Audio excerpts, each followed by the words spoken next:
Hello बच्चों। तो आज मैं डिस्कस करने वाला हूँ नीट 2020 का क्वेश्चन पेपर, जिसमें हम लोग बायोलॉजी के 90 क्वेश्चन को सोल्व करेंगे। और ये क्वेश्चन इंग्लिश में है तो घबराने की ज़रूरत नहीं है हिंदी मीडियम के बच्चों को, क्योंकि इनका साथ के साथ मैं हिंदी में ट्रांसलेशन भी करता हुआ चलूँगा और साथ में जितने भी ऑप्शन दिए हुए हैं उनको भी हम लोग समझते हुए चलेंगे। तो चलिए पहले क्वेश्चन से स्टार्ट करते हैं। तो पहला क्वेश्चन है यहाँ पर, विच of the following is not an attribute of A population. हमें बताना है कि समष्टि या पॉपुलेशन का कौन सा करेक्टर नहीं होता है। देखिए, सेक्स रेशो, इसको हिंदी में बोलते हैं लिंग अनुपात, नेटैलिटी जन्म दर, मोर्टेलिटी मृत्यु दर, और चौथा है स्पीसीज इंटरेक्शन जाति अन्योन्य क्रिया।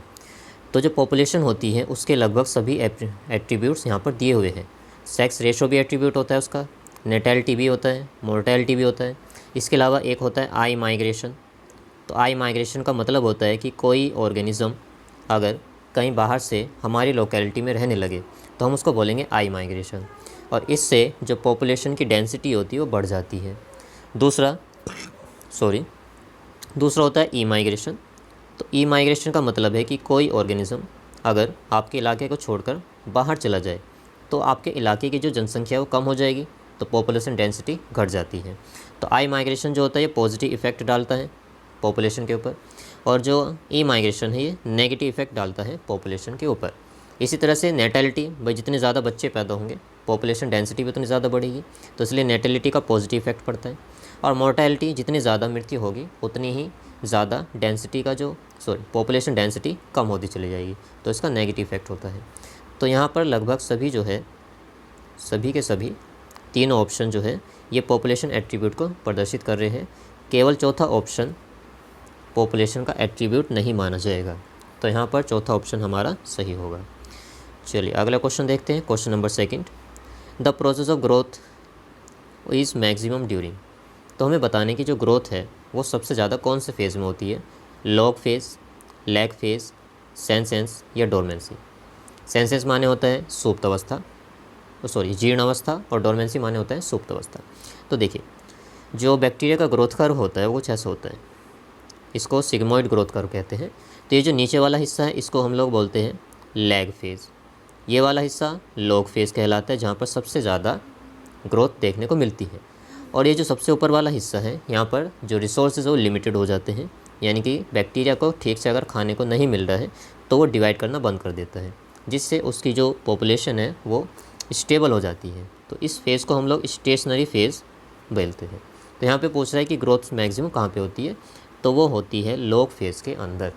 अगर पूछा जाए कहाँ पर सबसे कम होगी या स्टेबल होगा, तो हमारे स्टेशनरी फेज़ या लैग फेज़ के अंदर आ जाएगा। तो यहाँ पर सही ऑप्शन हमारा रहेगा option number first, log phase. चलिए अगला क्वेश्चन देखते हैं, question number third. Third question ये है, वे रूट बतानी है हमें जो कि स्टेम के बेस से निकलती है।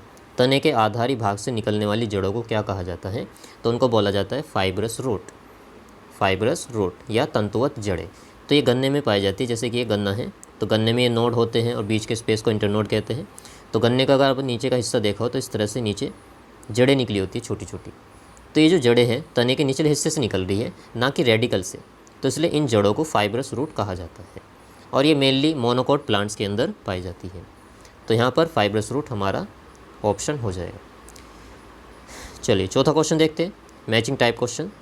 तो इनको करने का बहुत ही आसान तरीका ये है कि इन चारों में से सबसे पहले उसको छांट लीजिए जिसमें आपका आंसर एकदम श्योर है, जो आपको पता ही है कि हाँ उसका आंसर वही रहना है। तो चलिए, जैसे मुझे पता है कि जो मलेरिया है वो प्लाज्मोडियम के द्वारा फैलता है, मलेरिया प्लाज्मोडियम के द्वारा फैलता है, यानी कि डी का सेकंड होना है। अब मैं चार ऑप्शन में से देखूंगा कि मेरा डी का सेकंड कहाँ पे आ रहा है, तो ये मुझे सिर्फ सेकंड ऑप्शन में मिल रहा है, तो यानी कि मेरा सेकंड ऑप्शन सही है। मुझे बाकी के मैचिंग क्वेश्चन जो है देखने की ज़रूरत भी नहीं पड़ेगी, एक ही ऑप्शन के द्वारा आप सारे ऑप्शन को एलिमिनेट कर दोगे और अपने सही आंसर पर पहुँच जाओगे। चलिए अगला क्वेश्चन देखते हैं, क्वेश्चन नंबर 5। तो 5 क्वेश्चन में कह रहा है, in which the following technique the embryo transfer to assist those female who can not conceive. कि हमें वो टेक्निक बतानी है जिसमें एम्ब्रायो को ट्रांसफ़र कराया जाता है फीमेल के अंदर, वे फीमेल जो कि प्रेगनेंसी को धारण नहीं कर सकती है। तो इसका सही आंसर होगा option number first, ZIFT zygote intra fallopian transfer और IUT इंट्रा यूटेराइन ट्रांसफ़र। चलिए अगला question, question number 6, identify the wrong statement with reference to the gene I that controls ABO blood group. तो हमारा जो ABO blood group होता है वो multiple allelism को शो करता है, क्योंकि एक ही क्रोमोसोम पर एक ही जीन के 3 एलील्स प्रेजेंट होते हैं, A, B और O, जिसमें से A जो होता है इसके पास में जो शुगर होती है वो A शुगर होती है या A एंटीजन, B के पास में B टाइप की शुगर होती है और AB के पास में दोनों टाइप की शुगर होती है, जबकि O के पास में कोई भी एंटीजन नहीं होता, तो इसके पास कोई भी शुगर नहीं होती है। हालांकि एक शुगर होती है उसको H एंटीजन कहते हैं, पर यहाँ पर NCERT में मेंशन नहीं किया, तो हम यही बोलेंगे O में कोई भी शुगर नहीं है। तो इसके आधार पे हमें गलत कथन छांटना है। पहला है the gene I has 3 allele, बिल्कुल, जो ब्लड ग्रुप के जीन होते हैं उसके 3 एलील होते हैं। Second, a person will have only 2 of the 3 allele, किसी भी पर्सन में 3 में से सिर्फ 2 ही एलील मिल सकते हैं, ये भी सही है। तीसरा option, when IA and IB are present together they express same type of sugar, ये गलत है। यहाँ पर IA और IB अगर एक साथ प्रेजेंट होंगे तो वो A वाला अलग तरह की शुगर को प्रेजेंट करेगा और B वाला अलग तरह की शुगर को प्रेजेंट करेगा। और AB ब्लड ग्रुप ह्यूमन के अंदर सह प्रभाविता या कोडोमिनेंस को शो करता है। कोडोमिनेंस जहाँ पर एक से ज़्यादा एलील एक साथ अपने प्रभाव को प्रदर्शित करते हैं उसको बोला जाता है कोडोमिनेंस। चलिए अगला क्वेश्चन देखते हैं, क्वेश्चन नंबर 7। तो यहाँ पर फिर से हमें मैचिंग करनी है, तो सबसे पहले क्या करना है, हमको करेक्ट पेयर छांटना है। देखते हैं, ligase join the 2 DNA molecule, बिल्कुल सही है। लाइगेज एंजाइम का काम होता है DNA मॉलिक्यूल को जोड़ना। Polymerase break the DNA into fragment, नहीं, ये काम होता है न्यूक्लियस एंजाइम का, तो ये गलत है। पॉलीमरेज का काम होता है DNA या RNA का पॉलीमराइजेशन करना, यानी कि DNA के छोटे छोटे टुकड़ों को जोड़कर चलना। न्यूक्लियस, इनका काम होता है न्यूक्लिक एसिड को डाइजेस्ट करना या तोड़ना। और एक्सोन्यूक्लियस का काम होता है DNA को किनारों से कट करना। तो यहाँ पर पहला वाला ऑप्शन ही सही लग रहा है, बाकी सभी गलत हैं। क्वेश्चन नंबर 8, यहाँ पर भी मैचिंग करनी है, तो हमें करेक्ट मैच छांटना है इसमें से। हीमोफीलिया वाई लिंक्ड, नहीं, हीमोफीलिया जो होता है वो X लिंक्ड रिसेसिव डिसऑर्डर है और कलर ब्लाइंडनेस भी X लिंक्ड रिसेसिव डिसऑर्डर है। फिनाइलकीटोन्यूरिया ऑटोसोमल डोमिनेंट, नहीं, ये ऑटोसोमल रिसेसिव डिसऑर्डर होता है। Sickle cell anaemia autosomal recessive trait chromosome 11, ये सही है। सिकल सेल एनीमिया जो होता है ये क्रोमोसोम 11 पर ऑटोसोमल रिसेसिव डिसऑर्डर की वजह से होता है। और थैलेसीमिया भी एक ऑटोसोमल रिसेसिव डिसऑर्डर है, तो यहाँ पे हो जाएगा ऑप्शन नंबर 3। क्वेश्चन नंबर 9, इसमें हमें करेक्ट सीक्वेंस को छांटना है। तो यहाँ पर ऑर्गेनिज्म है और इधर दिए हुए हैं, सॉरी ये ऑर्गेनिज्म है और यहाँ पर इनके अलग अलग फीचर्स दिए हुए हैं। तो चलिए पहले इसमें से वो छांट लेता हूँ जिसका मुझे पता है, जैसे कि ऑप्शन नंबर B जो है, एडल्ट में रेडियल सिमेट्री मिल रही है और लार्वा के अंदर बायलैटरल सिमेट्री है, कि जो एडल्ट है उसको तो किसी भी तल से काटने पर, जैसे स्टारफिश में होता है कि हम कहीं से भी अगर उसको काटें तो उसके 2 बराबर हिस्से हो सकते हैं एडल्ट के अंदर, लेकिन जब उसका लार्वा बनता है तो उसमें बायलैटरल सिमेट्री या द्विपार्श्व सममिति पाई जाती है। और स्टारफिश का वैज्ञानिक नाम होता है एस्टेरियास। तो B का फर्स्ट रहना है। अब B का फर्स्ट देख लेते हैं कहाँ पे आ रहा है, सेकंड में आ रहा है और थर्ड में आ रहा है। चलिए फिर अगर और मैच करते हैं। ओके, तो बुकलंग्स पाए जाते हैं स्कॉर्पियन के अंदर। तो A का हमारा हो गया, A का हो गया कौन सा, ओके सॉरी, B वाले का हमारा हो गया फर्स्ट और बुकलंग्स हो गया सेकंड। स्कॉर्पियन ऊपर देख लेते हैं, B वाले का फर्स्ट, तो B का फर्स्ट हमारे इसके अंदर है। और उसके बाद में C का हो गया सेकंड, तो C सेकंड सिर्फ एक ही ऑप्शन के अंदर आ रहा है, कौन से वाले में, C सेकंड ऑप्शन में। ओके, तो ऑप्शन नंबर सेकंड सही हो जाएगा। Question number 10, the infectious stage of Plasmodium that enters the human body is, मनुष्य के अंदर जो प्लाज्मोडियम की स्टेज है जो कि संक्रमणकारी होती है, जो एंटर करती है उसको बोलते हैं स्पोरोजोइट। और जो मस्कीटो के अंदर एंटर करती है वो होती है गैमेटोसाइट। अगला question, question number 11, identify the substance having glycosidic bond and peptide bond respectively in their structure. तो जो शुगर होते हैं, शुगर के अंदर मिलता है ग्लाइकोसिडिक बॉन्ड, प्रोटीन में पेप्टाइड बॉन्ड होता है, P4 प्रोटीन P4 पेप्टाइड, और फैट के अंदर होता है एस्टर बॉन्ड। तो यहाँ पर हमें छांटना है एक तो ग्लाइकोसिडिक बॉन्ड यानी यहाँ पर एक तो हमें शुगर छाटनी है, कौन सी है, और एक प्रोटीन को छाटना है। तो इसमें काइटिन और कोलेस्ट्रॉल नहीं, काइटिन शुगर है और कोलेस्ट्रॉल फैट है, ये भी नहीं है। ग्लिसरॉल ट्रिप्सिन, ग्लिसरॉल एक फैट है और ट्रिप्सिन जो है ये एक प्रोटीन है, ये भी गलत है। तीसरा ऑप्शन सेलुलोज लेसिथिन, सेलुलोज एक शुगर है, लेसिथिन एक फैट है, ये भी नहीं है। इनुलिन और इंसुलिन, ये ऑप्शन होगा ऑप्शन नंबर 4। इनुलिन जो होता है वो डहेलिया के पौधे की जड़ में पाया जाता है और ये फ्रक्टोज का बना हुआ पॉलीसेकेराइड है, जबकि इंसुलिन एक हार्मोन है जो प्रोटीन का बना है और इसमें 2 चेन होती है, एक होती है ए चेन, एक होती है बी चेन, और दोनों आपस में डाइसल्फाइड बॉन्ड के द्वारा जुड़ी होती है। तो ये बॉन्ड्स भी कई बार पूछे गए हैं, ध्यान रखना है, डाइसल्फाइड बॉन्ड। तो यहाँ पे ऑप्शन नंबर 4 सही होगा। चलिए question number 12, the plants part which consist of 2 generation one with in the other. तो इसमें जो हमारा सही ऑप्शन है वो है ए और डी। भाई हमारे बताना है कि ऐसा कौन सी जनरेशन है जिसके अंदर अगली आने वाली जनरेशन की 2 जनरेशन होती है। तो pollen grain in the anther, anther के अंदर जो पोलन ग्रेन है उसमें मेल गैमीट होते हैं, और ओव्यूल के अंदर जो एम्ब्रॉय सैक है उसमें फीमेल गैमीट होता है। दोनों मिलकर आगे चल के नई जनरेशन को जन्म देते हैं। तो ए और डी के हिसाब से चौथा ऑप्शन सही हो जाएगा। Question number 13, the product of reaction catalysed by nitrogenase, nitrogenase इस एंजाइम होता है और इसका कोफैक्टर ध्यान रखना है मोलिब्डेनम, ये भी कई बार एग्जाम में पूछे गए। ये पाया जाता है राइजोबियम, जो बैक्टीरिया होते हैं उनके पास, लेग्यूमिनेसी फैमिली कुल के पौधे। मटर कुल के पौधों में जड़ें पाई जाती है जिनके अंदर नाइट्रोजन फिक्सिंग बैक्टीरिया होते हैं। तो वहाँ पर वो अमोनिया और हाइड्रोजन, सॉरी इसमें हो जाएगा हमारा ऑप्शन नंबर 4। तो यहाँ पे होगा ऑप्शन नंबर 4 सही हो जाएगा, अमोनिया और हाइड्रोजन। अगला क्वेश्चन, जीवन फेज के बारे में क्या कथन सही है।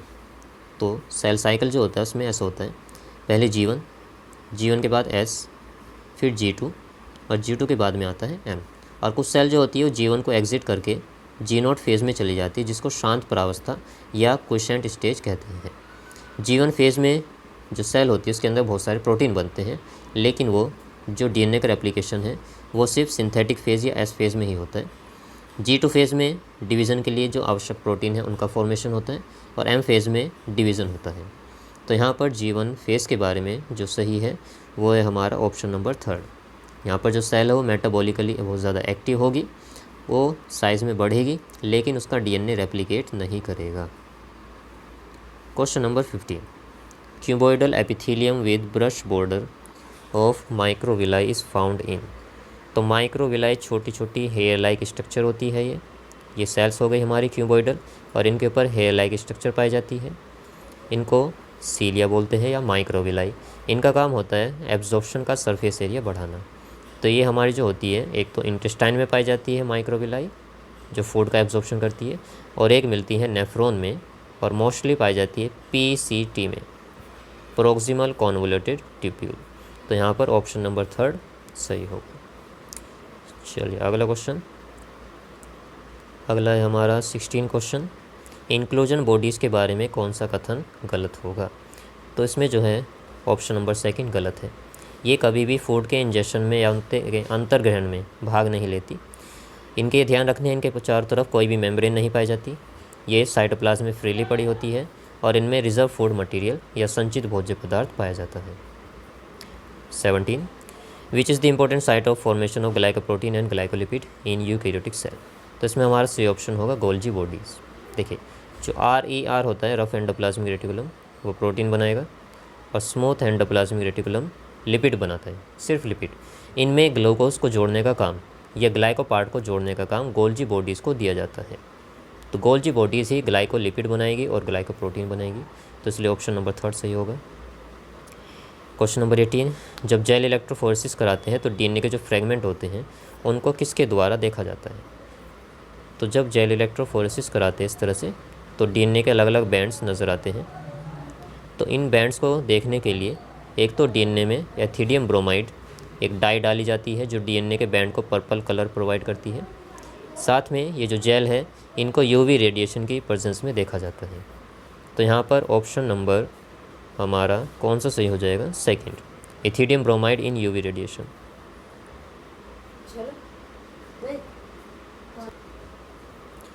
तो क्वेश्चन नंबर 19 देखते हैं, आइडेंटिफाई द रॉन्ग स्टेटमेंट हमें रॉन्ग स्टेटमेंट छांटनी है ऑक्सीजन ट्रांसपोर्ट के संबंध में।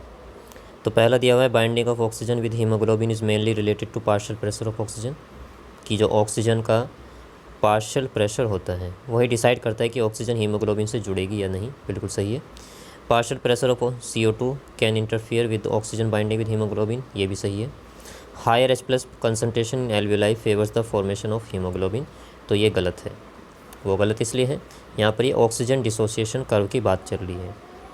ये सिगमोइड शेप का होता है, तो राइट साइड में अगर ये शिफ्ट हो रहा है तो हीमोग्लोबिन के ब्रेकडाउन के बारे में बताता है कि ऑक्सीजन हीमोग्लोबिन से अलग हो रही है। और अगर लेफ़्ट साइड में जा रहा है तो हीमोग्लोबिन के ऑक्सीजन के साथ में जुड़ने को बताता है। और ये राइट साइड में तभी शिफ्ट होता है जब CO2 की कंसनट्रेशन ज़्यादा हो और H+ भी बहुत ज़्यादा हो, एसिडिक मीडियम हो।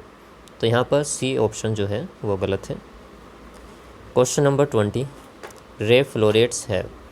तो रे फ्लोरेट कुछ इस तरह की स्ट्रक्चर होती है और ये पाई जाती है जैसे सनफ्लावर, गेंदा या कंपोजिटिव फैमिली के जो मेंबर होते हैं उनमें इस स्ट्रक्चर को रे फ्लोरेट कहते हैं। और इनके सभी मेंबर में, इनको बोलते हैं कंपोजिटिव फैमिली, सभी मेंबर में इनमें इन्फीरियर ओवरी पाई जाती है।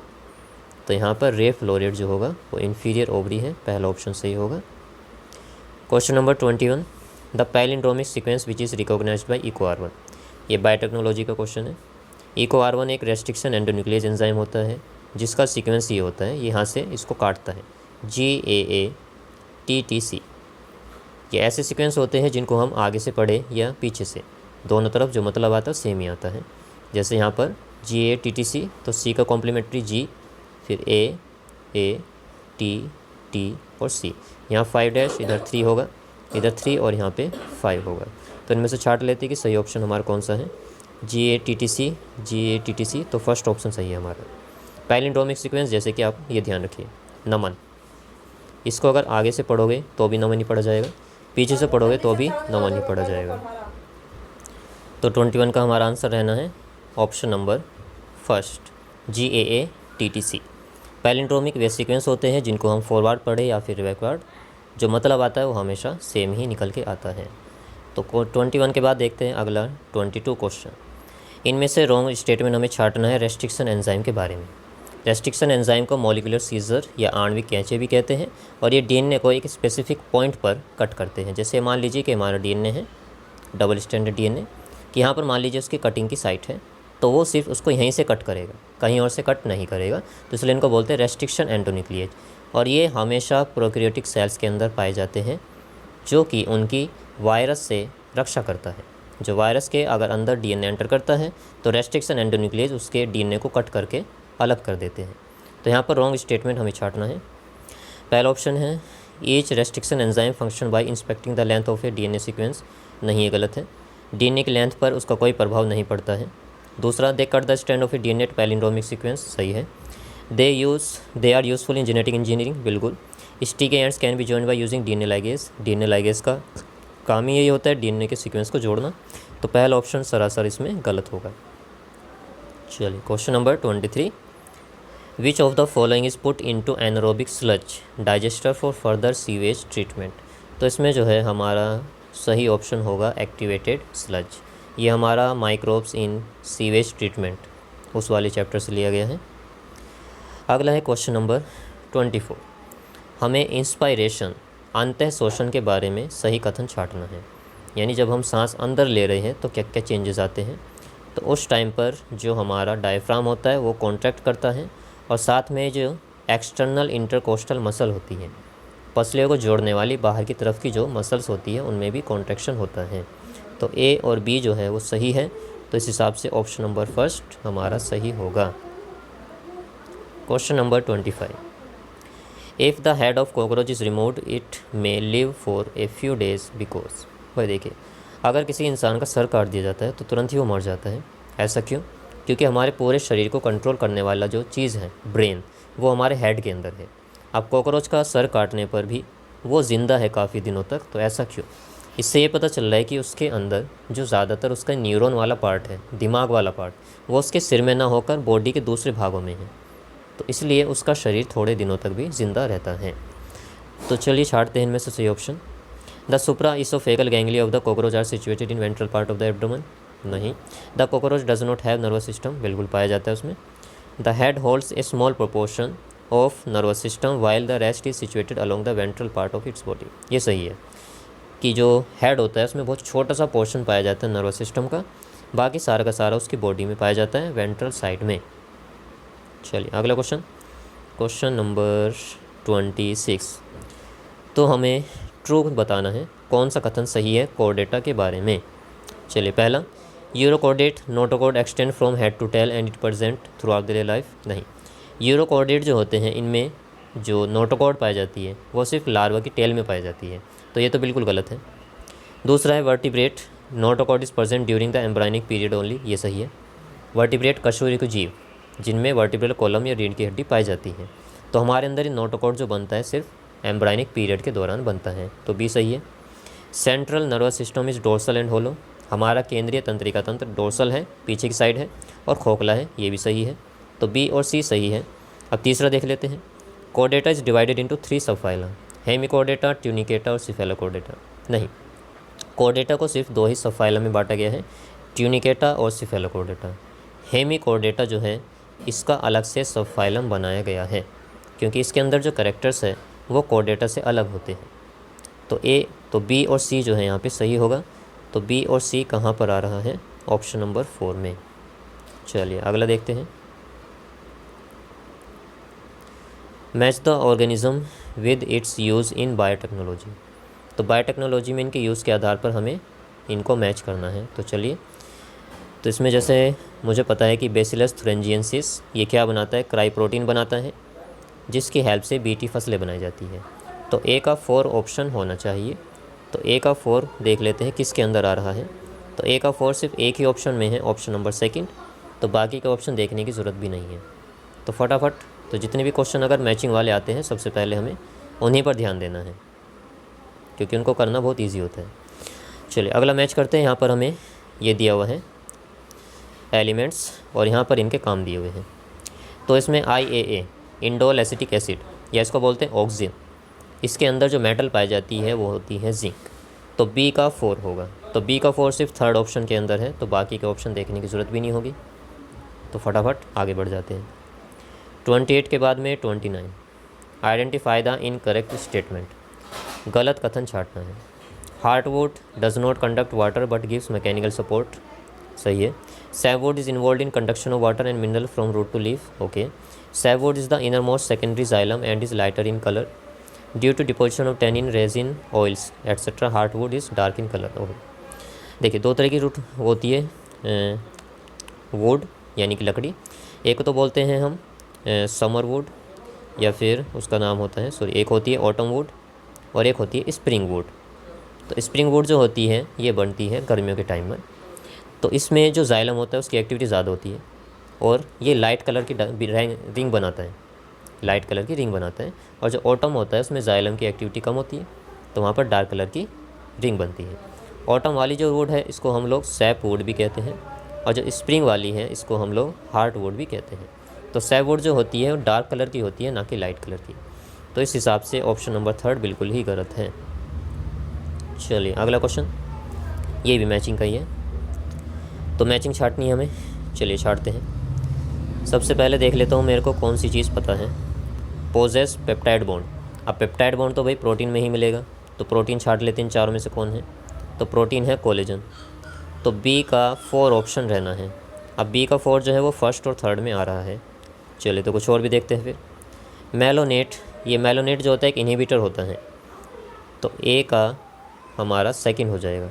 अब ए का जो 2nd है वो हमें 1st ऑप्शन में नज़र आ रहा है, तो इस हिसाब से ऑप्शन नंबर 1 सही होगा। तो inhibitor of catalytic activity malonate, peptide bond किस में है, कोलेजन में। सी का 3rd है cell wall material in fungi, तो इसका क्या है, इसका आएगा काइटिन। और डी सेकेंडरी मेटाबोलाइट, इसका क्या आ जाएगा हमारा रिसिन आ जाएगा। वैसे आप काइटिन के आधार पे भी छाट सकते थे सी का 3rd, और सी का 3rd सिर्फ एक ही ऑप्शन में आ रहा है, ऑप्शन नंबर 1 में। चलिए 31, meiotic division of the secondary oocyte is completed. देखिए जब ओजेनेसिस होता है तो उस टाइम पर सेकेंडरी ओसाइट जो होता है वो मेटाफेज स्टेज में अटका रह जाता है, उसमें सेकेंडरी माइटोटिक डिवीज़न जो है तब तक कंप्लीट नहीं होगा जब तक स्पर्म आकर उसको टच नहीं करेगा। तो जब तक फर्टिलाइजेशन नहीं हो जाता है तब तक उसमें मेयोटिक डिवीज़न कंप्लीट नहीं होगा। Prior to ovulation, at the time of copulation, after zygote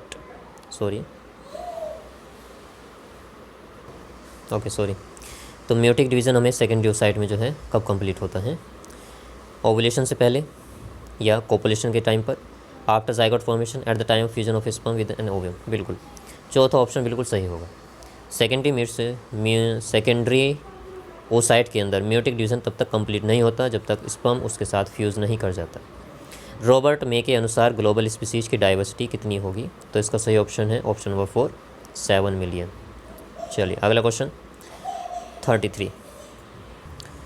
question number 33, the first phase of translation is, तो यह एनसीईआरटी में भी दिया हुआ है। पहला फेज ट्रांसलेशन का फर्स्ट, mRNA का राइबोसोम के साथ में बाइंड करना। चलिए अगला देखते हैं। Question number 34, which of the following region of the globe exhibit highest species diversity? कि संसार में ऐसा कौन सा क्षेत्र है जहाँ पर स्पीसीज डाइवर्सिटी, जाति की विविधता सबसे ज़्यादा पाई जाएगी? तो ये है अमेज़न फॉरेस्ट। और अगर इंडिया की बात करते हैं तो इंडिया में जो हॉट स्पॉट है जहाँ पर बायोडाइवर्सिटी सबसे ज़्यादा होती है वो होता है वेस्टर्न घाट। ओके, तो अगर पूरे ग्लोब का पूछ रहा है अमेज़न, इंडिया का पूछ रहा है तो वेस्टर्न घाट। चलिए question number 35, which of the following statement is not correct? कौन सा करेक्ट नहीं है? चलिए पहला, in man insulin is synthesized as a pro insulin. बिल्कुल। The pro insulin has an extra peptide called C peptide. सही है। The functional insulin has A and B chain link together by hydrogen bond. तो ये मैंने जैसे अभी बताया था कि जो इंसुलिन की स्ट्रक्चर होती है उसमें 2 चेन होती है, ए चेन और बी चेन। इनके साथ में एक चेन और जुड़ी होती है, सी चेन, जिसको बाद में काट कर अलग कर दिया जाता है। और दोनों चेन जो होती है आपस में डाइसल्फाइड बॉन्ड से जुड़ी होती है, ना कि हाइड्रोजन बॉन्ड से। तो यहाँ पर ऑप्शन नंबर जो 3 है वो हमारा सही आंसर होगा। Question number 36, the transverse section of A plant shows following anatomical structure. कि किसी प्लांट का हमने एक ट्रांसवर्स सेक्शन, टीएस सेक्शन काटा है तो उसमें निम्नलिखित संरचनाएं देखने को मिलती हैं। Large number of scattered vascular bundle. अब स्कैटर्ड वस्कुलर बंडल या बिखरे हुए वस्कुलर बंडल सिर्फ मोनोकोट के अंदर मिलते हैं, तो यानी कि वो या तो मोनोकोट का स्टेम हो सकता है या फिर उसकी रूट। तो ज़्यादा चांसेस लग रहे हैं कि वो स्टेम ही हो सकता है। अगला, large conspicuous parenchymatous ground tissue. Okay. Vascular bundle conjoint and close. Vascular bundle conjoint है और क्लोज है और ये सिर्फ पाए जाते हैं तने के अंदर। तो मोनोकोट स्टेम सही आंसर इसका होगा। नेक्स्ट क्वेश्चन, क्वेश्चन नंबर 37, यहाँ पर भी हमें मैच करना है। तो पॉइजन स्टिंग एयर ब्लैडर। तो एयर ब्लैडर जो होता है ये अस्थिल मछली में पाया जाता है, हड्डी से बनी हुई मछलियों में, पौष्टिकथीज में। तो सी का 4 रहना है। अब सी का 4 किसके अंदर है? सिर्फ पहले ऑप्शन के अंदर है, तो बाकी के देखने की हमें ज़रूरत भी नहीं पड़ेगी। एयर ब्लैडर जो होती है बॉयंसी प्रोवाइड करती है, जिससे मछलियों को तैरने में आसानी मिलती है। जो शार्क होती है उसके अंदर एयर ब्लैडर नहीं पाया जाता और वो कॉन्ड्रिक्थीज के अंदर आती है। चलिए अगला, क्वेश्चन नंबर 38, इजी क्वेश्चन है। स्टेनले मिलर ने जो एक्सपेरिमेंट किया था उसमें कौन कौन सी गैसेस ली थी? तो उसके अंदर एक तो मैथेन, हाइड्रोजन, अमोनिया और वाटर वेपर था और टेम्परेचर 800 डिग्री सेल्सियस था। तो ऑप्शन नंबर 2 हमारा सही हो जाएगा। सॉरी, CH4 होना चाहिए, पहला ऑप्शन सही है, CH4 ना कि CH3। अगला question, embryological support for evolution was developed by. तो ये डेवलप करा था कार्ल अर्नस्ट वॉन बेयर ने। इन्होंने ही भ्रूणीय परिवर्धन के बारे में बताया था कि इवोल्यूशन से उसका क्या कनेक्शन है। Question number 40, the process responsible for facilitating loss of water in liquid form from the tip of grass blades at night. तो ये कह रहा है कि कोई घास है, उसके जब किनारे होते हैं तो सुबह सुबह उनके किनारों पर वाटर की ड्रॉपलेट हमें लिक्विड फॉर्म में दिखाई देती है। तो जो सरफेस पर होती है वो तो ओस की बूंदें होती है, लेकिन किनारे पर जो वाटर ड्रॉपलेट है ये इस प्रोसेस को बोलते हैं गटेशन, और एक छिद्र के द्वारा बाहर निकलते हैं जिसको बोलते हैं हाइडाथोर्स या जल रंध्र। तो इनकी वजह से कौन सी एक्टिविटी हो रही है? Guttation.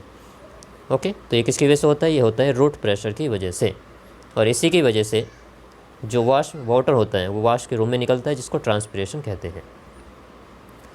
41, secondary metabolites such as nicotine, strychnine and caffeine are produced by plant for their. भाई देखिए, हम जो हैं अपने डिफेंस के लिए कुछ ना कुछ चीज़ें रखते हैं जो दूसरे के लिए ख़तरनाक हो सकती हैं। तो दूसरे से रक्षा करने के लिए हम अपोज चीज़ों को रखते हैं। तो ऐसी प्लांट होता है जो प्रीडेटर से बचने के लिए, शिकारी से बचने के लिए कुछ केमिकल्स बनाता है, जिनकी वजह से उनको खाने वाला या तो बीमार पड़ जाए, या नशे में हो जाए, या फिर उसकी मृत्यु हो जाए, या उनके आसपास ना भटके।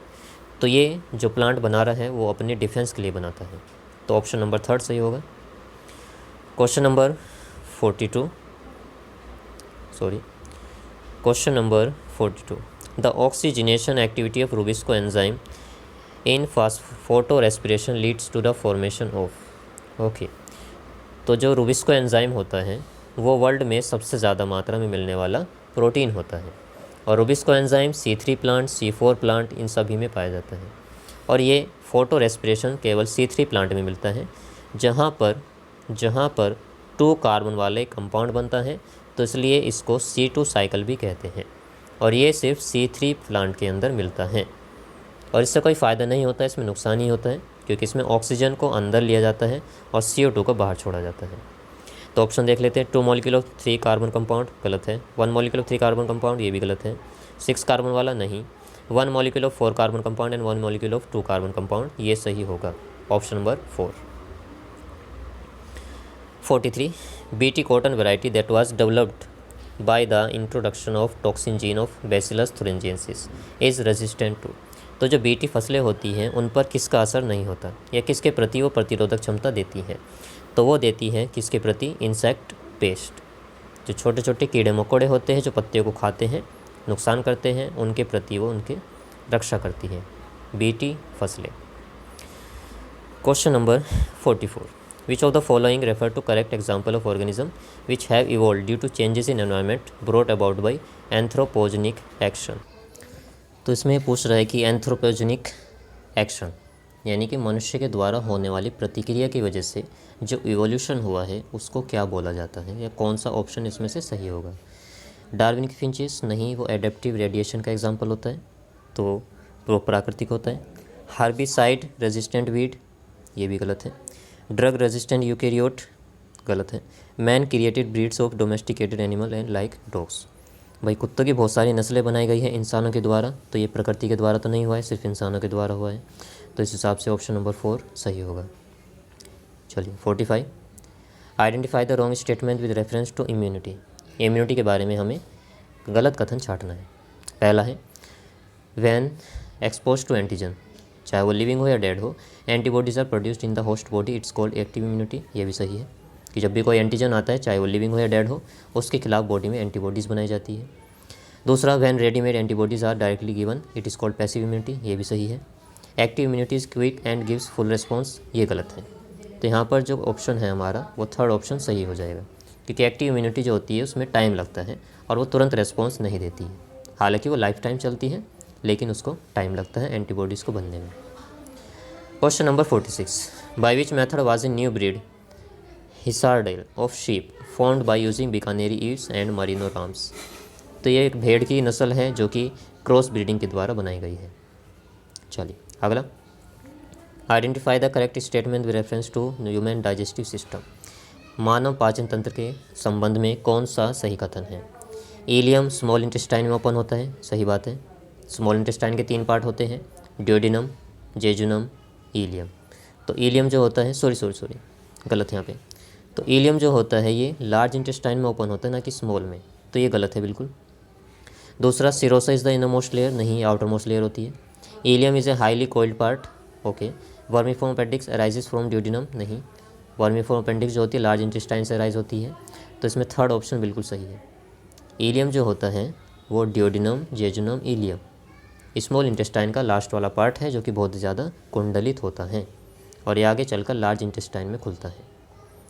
चलिए फिर से मैचिंग वाले क्वेश्चन हैं, तो मैचिंग देखते हैं इनकी। Match the following column and select the correct option. Okay, correct option हमें इसको छांटना है, नीचे दिया हुआ है, तो छांट लेते हैं पहले। जैसे कि मुझे पता है कि क्लोस्ट्रीडियम बोटुलिकम ये क्या बनाता है? ब्यूटारिक एसिड, तो ए का सेकंड होना है। अब ए का सेकंड किस किस में आ रहा है? ए का सेकंड सिर्फ एक ही ऑप्शन में है, ऑप्शन नंबर 2 में, तो बाकी ऑप्शन देखने की ज़रूरत भी नहीं है। चलिए तो फटाफट अगले क्वेश्चन की तरफ बढ़ते हैं। 49, persons of which of the following condition in urine are indicative of diabetes mellitus. तो डायबिटीज़ मेलाइटस या जिसको शुगर कहते हैं, तो उसमें कौन सी कंडीशन किसी पेशेंट के अंदर उसके यूरिन में दिखाई देती है। तो उसके यूरिन के अंदर एक तो ग्लूकोज निकलने लगता है और कुछ कीटोन बॉडीज़ निकलने लगती है। तो यूरिन में अगर ग्लूकोज मिल रहा है तो उसको ग्लाइकोसूरिया कहते हैं, और कीटो बॉडी मिल रही है तो उसको कीटो यूरिया कहते हैं। तो सही ऑप्शन यहाँ पर कौन सा है, एक तो कीटोन्यूरिया और एक ग्लाइकोसूरिया, तो थर्ड ऑप्शन सही होगा। 50 floridean starch has structure similar to starch and cellulose, amylopectin and glycogen, mannitol and algin, laminarin and cellulose. नहीं, इसका जो सही ऑप्शन है वो स्टार्च से मिलता जुलता होता है, amylopectin and glycogen. Question number 51 select the option including all sexually transmitted disease. हमें वो सीक्वेंस छांटना है जिसके अंदर सारी की सारी लिंग संक्रामक रोग को प्रदर्शित करती हैं। तो गोनोरिया, सिफिलिस, जेनेटल हर्पीज, ये सभी कैसी है, STD, सेक्सुअली ट्रांसमिटेड डिजीज़ होती है। चलिए अगला question, question number 52 match the following with respect to meiosis. तो म्यूसिस में जो पैकेटीन स्टेज है उसके अंदर क्रॉसिंग ओवर होता है, तो बी का थर्ड होना चाहिए। अब बी का थर्ड सिर्फ एक ही ऑप्शन में, ऑप्शन नंबर सेकंड में, तो बाकी ऑप्शन देखने की ज़रूरत भी नहीं है। फटाफट अगले क्वेश्चन की तरफ बढ़ते हैं। 53 विच of the following pair is of unicellular algae. कौन से ऐसा पेयर है जिसमें केवल एक कोशिकीय शैवाल है। Laminaria and sargassum, gelidium and gracilaria, anabaena and volvox, chlorella and spirulina. बिल्कुल 4 क्लोरेला एंड स्पाइरुलिना, ये एक कोशिकीय यूनिसेलुलर एल्गी है और इनका यूज़ एज ए प्रोटीन के सोर्स के रूप में किया जाता है, ये भी ध्यान रखना आपको। और क्लोरेला को स्पेस जो अंतरिक्ष यात्री होते हैं वो भी साथ में लेकर जाते हैं प्रोटीन के सोर्स के रूप में। चलिए अगला question, which of the following hormone level with cause release of ovum from the Graafian follicle. तो ग्राफिन फॉलिकल से ओवम का निकलना ओवुलेशन कहलाता है और ये LH हार्मोन बढ़ने की वजह से होता है, और साथ में एस्ट्रोजन और प्रोजेस्टेरोन हार्मोन का भी थोड़ा सा लेवल बढ़ जाता है। तो यहाँ पर जो सही ऑप्शन होगा वो हाई कंसंट्रेशन ऑफ एस्ट्रोजन हो सकता है। तो फर्स्ट ऑप्शन यहाँ पर सही है, क्योंकि बाद में ओवुलेशन के प्रोजेस्टेरोन बढ़ता है और एस्ट्रोजन इतना ज़्यादा नहीं बढ़ता।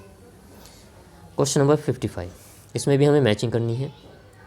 तो जैसे PCR का मेरे को पता है कि PCR के द्वारा हम क्या करते हैं, PCR के द्वारा हम HIV का डिटेक्शन कर सकते हैं। तो HIV का डिटेक्शन कर सकते हैं PCR के द्वारा। तो D का थर्ड होना चाहिए, तो D का थर्ड मेरे को एक ही ऑप्शन में नज़र आ रहा है। बाकी एक बार मैच कर लेते हैं कि A का 4 होना चाहिए, BT कॉटन, बिल्कुल, बेसिलस थुरिनजिएंसिस। B का 1 ADA, adenosine deaminase, gene therapy 4 साल की बच्ची में कराई गई थी। RNA इंटरफ्रेंस 2 होना चाहिए, सेलुलर डिफेंस, ओके। और PCR detection of HIV। RT-PCR है जो है उसका हम लोग यूज़ करते हैं कोविड-19 के डिटेक्शन में। चलिए अगले क्वेश्चन की तरफ बढ़ते हैं।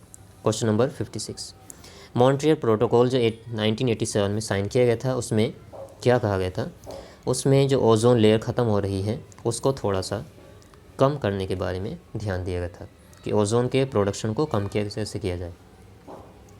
57 करेक्ट छांटना है वायरस के बारे में।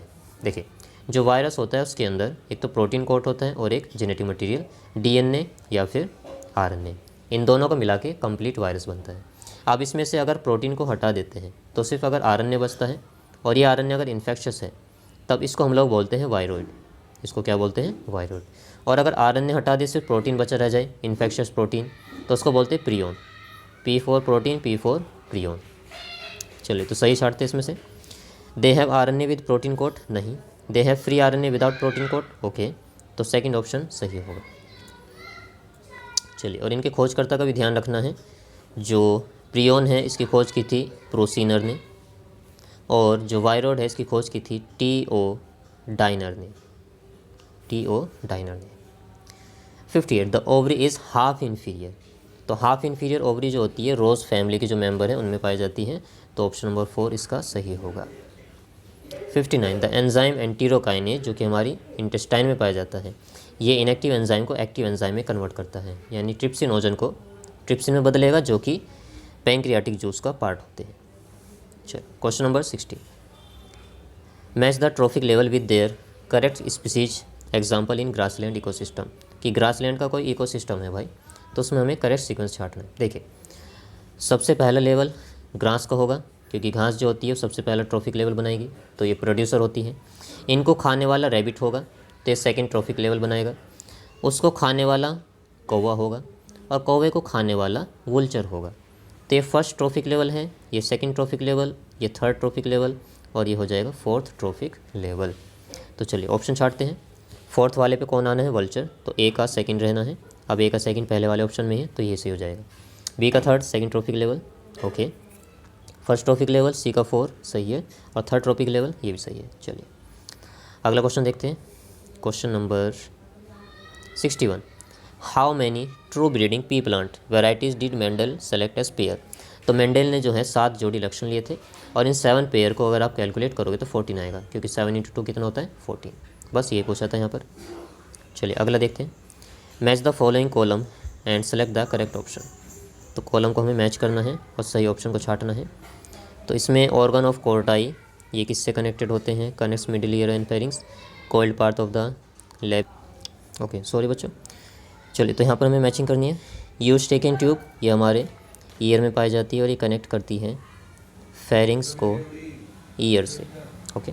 इसके अलावा जो स्टेपीज होती है ये पाई जाती है ओवल विंडो से अटैच होती है। तो इन दोनों के आधार पर हम अगर सेलेक्ट करें तो सी का 1 और डी का 3rd होगा। तो सी का 1 और डी का 3rd जो है हमें 3rd ऑप्शन में नज़र आ रहा है, तो ऑप्शन नंबर 3rd सही होगा। क्वेश्चन नंबर 63, वाटर हाइकेंथ और वाटर लिली में पोलिनेशन किसके द्वारा होता है? तो वाटर लिली में होता है इंसेक्ट के द्वारा, और सॉरी वाटर हाइकेंथ में इंसेक्ट के द्वारा और वाटर लिली में विंड के द्वारा। तो इंसेक्ट और विंड पहला ऑप्शन सही होगा। Next question, name the plant growth regulator which upon spraying on sugar cane crop increase the length. ये तो बहुत ईजी क्वेश्चन है, तो इसका आंसर जो है आप लोगों को खुद बताना है कि आखिर ऐसा कौन सा हार्मोन है जो कि तने पर छिड़कने पर, स्टेम पर, शुगर केन के स्टेम पर छिड़कने पर उसके इंटरनोड की लंबाई बढ़ा देता है और जो गन्ना होता है काफ़ी लंबा होता है। तो कमेंट में करके मेरे को बताइएगा ज़रूर इसका आंसर। क्वेश्चन नंबर 65 देखते हैं। In light reaction plastoquinone facilitate the transfer of electron from. तो ये जो होता है फोटो सिस्टम सेकेंड से साइटोक्रोम B6 कॉम्प्लेक्स में इलेक्ट्रॉन को भेजता है। चलो question number 66, which of the following is not an inhibitory substance. तो इनहिबिटरी कौन सा नहीं है? जिब्रेलिक एसिड ये प्रमोटर है, फिनोलिक एसिड ये भी प्रमोटर है, पैरास्कॉर्बिक एसिड भी है, एब्सिसिक एसिड नहीं है। तो यहाँ पर सही ऑप्शन होगा second, okay, not an inhibitory substance. Okay sorry मैंने क्वेश्चन गलत पढ़ लिया। हमें बताना कौन सा इनहिबिटरी नहीं है। तो जिब्रेलिक एसिड जो होता है ये इनहिबिटरी नहीं है, बाकी तीनों इनहिबिटरी होते हैं।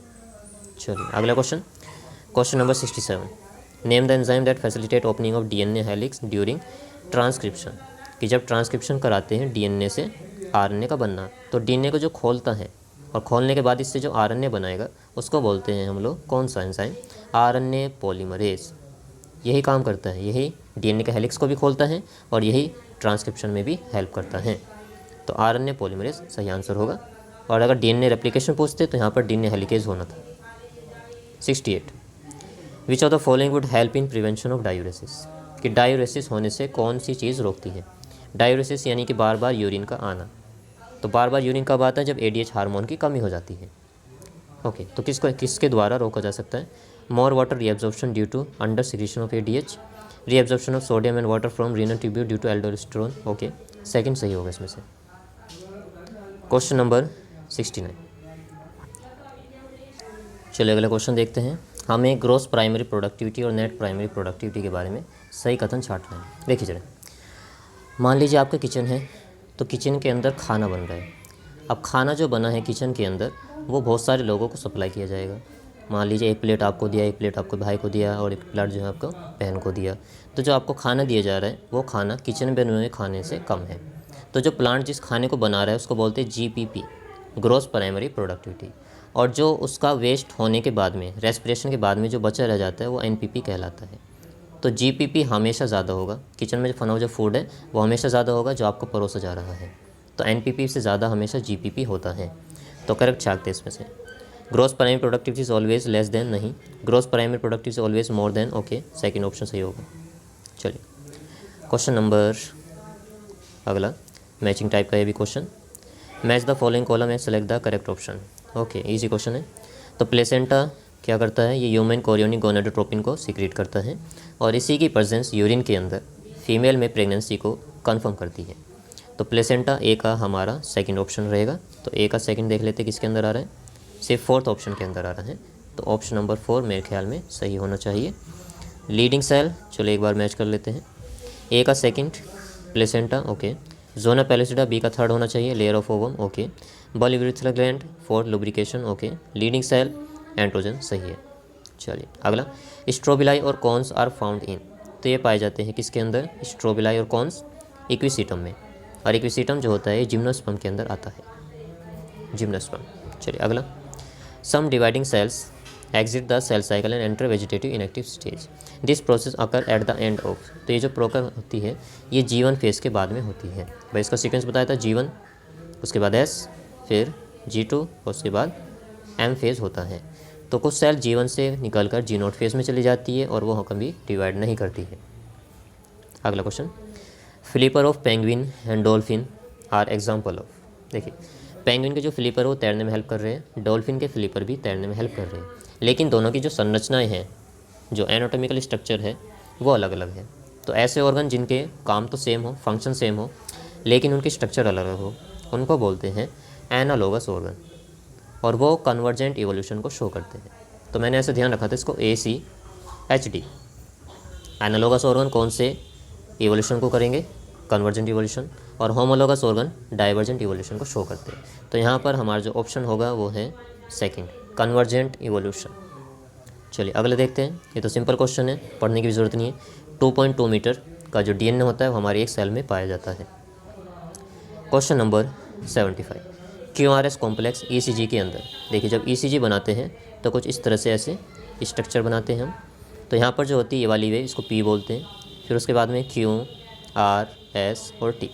तो P जो होती है ये एट्रियल डीपोलराइजेशन के बारे में बताती है, QRS जो होता है ये वेंट्रिकल डीपोलराइजेशन, और T वेव वेंट्रिकुलर रिपोलराइजेशन के बारे में बताती है। तो जो ऑप्शन होगा QRS कॉम्प्लेक्स के बारे में depolarisation of ventricle, third option सही होगा।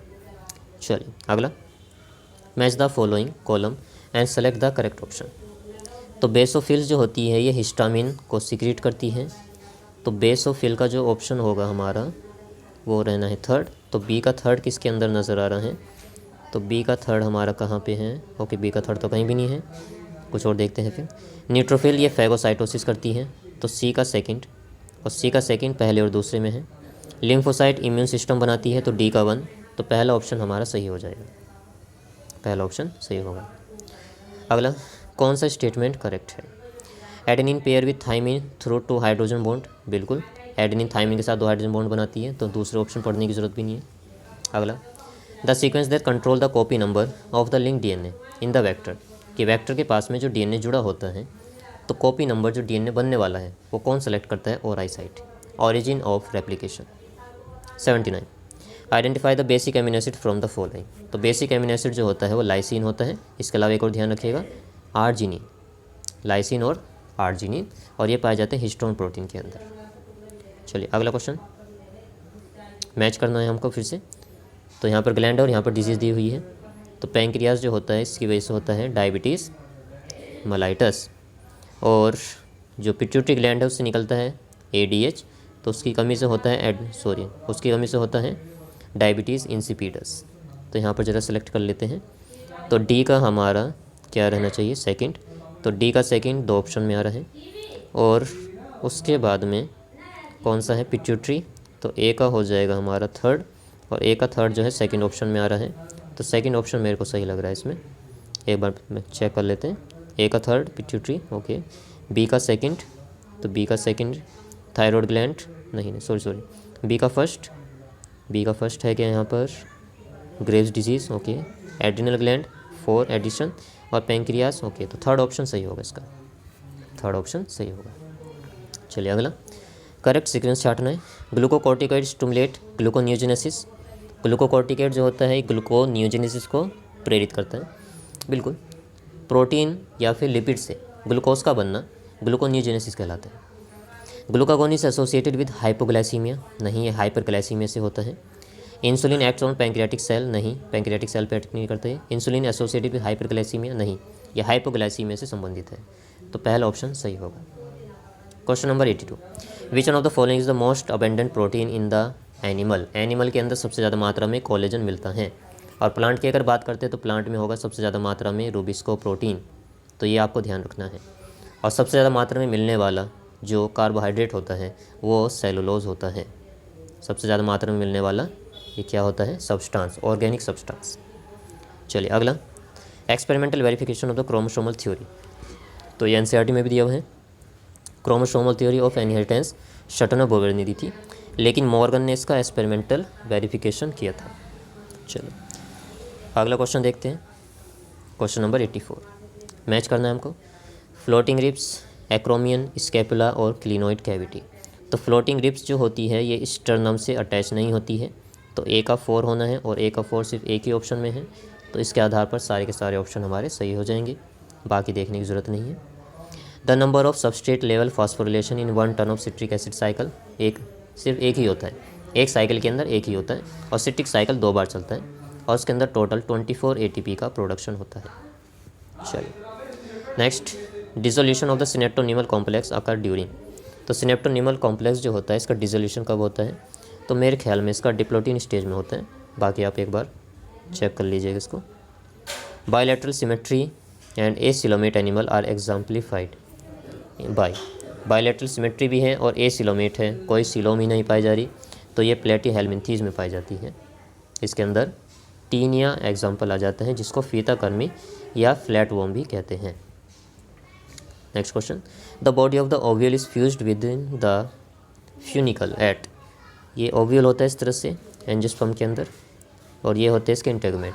तो ये वाली जगह बतानी है जहाँ पर ये ओव्यूल की बॉडी फ्यूनिकल से जुड़ी हुई है, तो इसको बोला जाता है हाइलम। हाइलम, तो यहाँ पर सही ऑप्शन हमारा हो जाएगा ऑप्शन नंबर 1। चलिए अगला क्वेश्चन देखते हैं, question number 89। Goblet cell of alimentary canal are modified from. तो गॉबलेट सेल जो होती है किसका मॉडिफाइड फॉर्म में होती है? तो ये मेरे को फर्स्ट ऑप्शन लग रहा है, बाकी आप एक लोग चेक कर लीजिएगा कि किसका ये सही ऑप्शन है, स्क्वामस एपिथेलियल सेल है या फिर कोई और है, कमेंट करके बताइएगा मेरे को। अगला देखते हैं, snow blindness in Antarctic region. जो अंटार्कटिक रीजन होती है वहाँ पर स्नो ब्लाइंडनेस किसकी वजह से होती है? तो अल्ट्रा वायलेट रेडिएशन की वजह से होती है। ऑप्शन नंबर 2 यहाँ पर सही हो जाएगा। तो ये था आज का पेपर का डिस्कशन। तो आपको ये कैसा लगा मेरे को ज़रूर बताइएगा, और अगर आपने चैनल को सब्सक्राइब नहीं किया है तो सब्सक्राइब कर लीजिएगा, क्योंकि अभी और ज़्यादा पेपर हम लोग डिस्कस करने वाले हैं। ये 2020 का पेपर था, उसके बाद में 2019 का पेपर भी जल्द ही मैं लेकर आऊँगा। तो तब तक के लिए थैंक यू।